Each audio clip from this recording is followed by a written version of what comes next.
Bonjour les amis, j'espère que vous allez bien.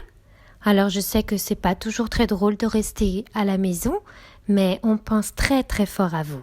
Et c'est pour ça qu'aujourd'hui j'ai eu envie de vous raconter une histoire qui peut-être vous ferait rêver et vous emmènerait par-delà les étoiles. Vous êtes prêts? C'est parti!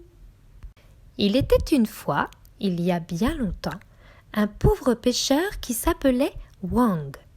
Un soir, alors qu'il rentrait chez lui en passant par le bois, il entendit de drôles de bruits.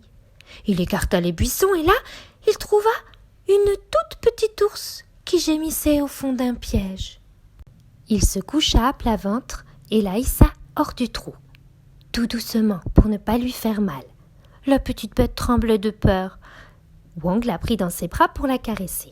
Soudain, il vit arriver la maman ours. Terrifié, il posa l'oursonne sur le sol pour s'enfuir lorsqu'il entendit « Attends, ne t'en vas pas si vite !»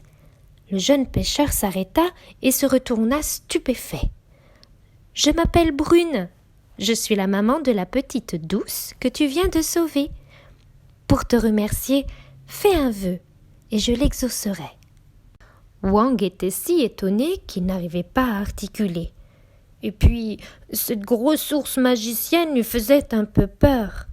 Douce vint alors se frotter gentiment contre ses jambes. Rassuré, il murmura timidement « Je voudrais bien devenir un bon pêcheur. Au village, tout le monde se moque de moi parce que je n'attrape presque pas de poissons. Très bien, je peux t'aider à pêcher. Justement, j'ai très faim. Douce et moi, nous adorons le poisson.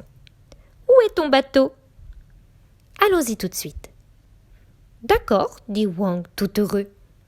Comme il était un peu fatigué, Brune l'invita à monter sur son dos. Et c'est ainsi qu'il conduisit l'ours à travers les bois. La petite douce gambadait autour d'eux. Arrivés au bateau, ils embarquèrent tous les trois.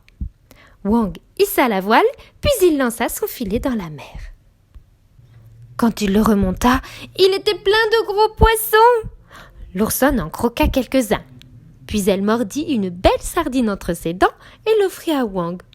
Il la prit en riant. « Je ne veux pas la manger tout de suite, mais je te remercie, dit-il. » Bientôt, le bateau fut rempli de poissons. Wang était ravi. Jamais il n'avait fait une aussi belle pêche. Il embrassa les deux ours pour les remercier et leur dit « Que le temps passe vite, nous devrions rentrer maintenant. La nuit tombe déjà. On n'y voit plus rien. Et j'ai bien assez de poissons. Il faut en laisser pour demain et pour les autres jours. » Tu as raison, approuva Brune. Mais avant de rentrer, jette ton filet une dernière fois. Wang obéit. Et quand il ramena le filet à bord, il était plein d'étoiles de mer. Le pêcheur n'en croyait pas ses yeux. Des étoiles de mer, il en avait déjà vu, mais celle-ci était bien plus belle, avec des branches dorées qui scintillaient dans l'obscurité. À ce moment-là, un vent doux se leva, tourbillonna et emporta les étoiles de mer qui montèrent dans le ciel de la nuit. Wang était émerveillé. Il se tourna vers les deux ours pour le leur dire. Mais elles n'étaient plus là.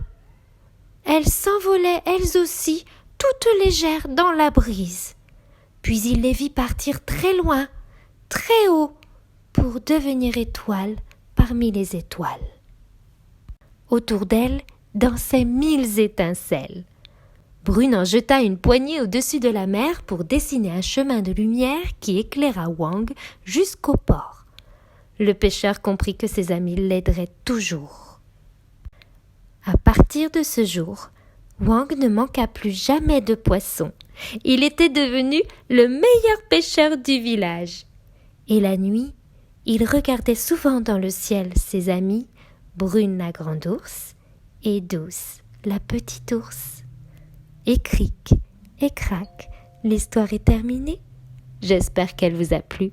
Je vous dis à très bientôt.